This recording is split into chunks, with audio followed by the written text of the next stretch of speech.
नमस्कार. महाराष्ट्रातील विविध क्षेत्रातील बातम्या झटपट आपल्या मोबाईलवर पाहण्यासाठी लगेचच सबस्क्राइब करा राष्ट्रशक्ती लाईव्ह न्यूज आणि सोबत बेल आयकॉन प्रेस करायला विसरू नका. सर्वांना माझा नमस्कार. ईश्वराच्या पावननगरीमध्ये आणि या महादेवाच्या कृपेने आज माझी छोटी बहीण यांचा सत्कार हनुमान मंदिराच्या समोर होतोय आणि त्यांचा जो MPSCचा रिझल्ट आहे तो काल आपल्या जागृत देवस्थान असणाऱ्या मर्यादेच्या कृपेने आमच्यावरती झालेली आहे कृपा.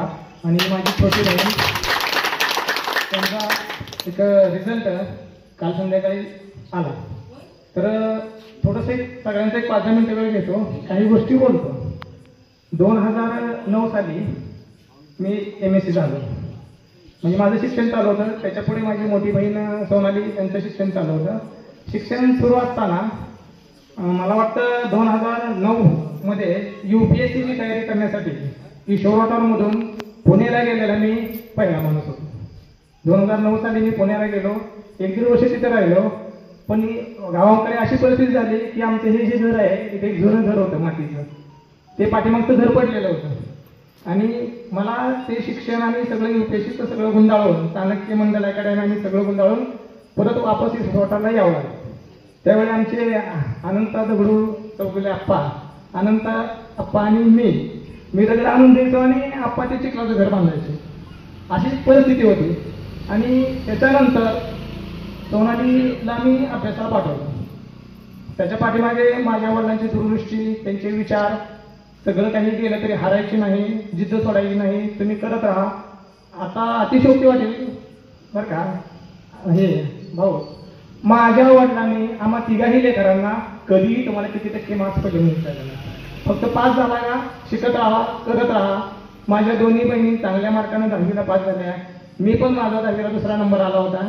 मला अजून एक गोष्ट आठवते, आपले आदरणीय उत्तमराव कोकरे सर मला म्हणायचे, तू काय 10वी पास होत नाही, तू त्या मोठ्या बहिणीची घालवणार आहे. तर सरांच्या अशा मोटिवेशन करणारे शिक्षक पण मिळत गेले. राक्षी सर असतील, आदापुरे सर असतील, अशा सांगायला तर भरपूर स्टोरी होतील. मी काय असं बोलायच्या इच्छेने आलं नव्हतं किंवा अचानक मी उभा राहिले. गुरुवर्य चांगले मिळाले, चांगली लोक तुमच्यासारखी आमच्यावरती प्रेम करणारी मिळाली. त्यानंतरचा प्रवास सांगतो. परत मला ते सोडून माघारी यावं लागलं. आल्यानंतर अक्कूताईला पाठवलं. पिंकूताई कोल्हापूरमध्ये शिकत होती. मग मी आपलं कुठेतरी 4 पैसे कमवावं लागतील. मग मी क्लासेस घेतले, इंजिनिअरिंग कॉलेजेस जॉईन केले आणि हळूहळू दोन्हीही मुलींनी, दोन्ही माझ्या बहिणींनी, आपल्या गावाच्या कन्यांनी त्यांच्या क्षेत्रामध्ये नाव केलं. बराचसा स्ट्रगल अहिल्याच्या लाईफमध्ये आला. MPSC करत असताना चांगली माणसं ईश्वरवाटारमधील आम्हाला सहकार्याची भावना ठेवणारी, प्रेम करणारी मिळाली. आणि सगळ्यात महत्त्वाचं म्हणजे माझ्या वडिलांचा धीरोदात्तपणा.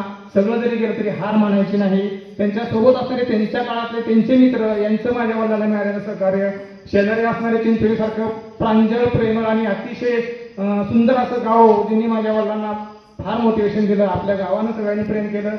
आता बोलण्यासारखं फार आहे, पण सत्कार मूर्ती बोलणार आहेत.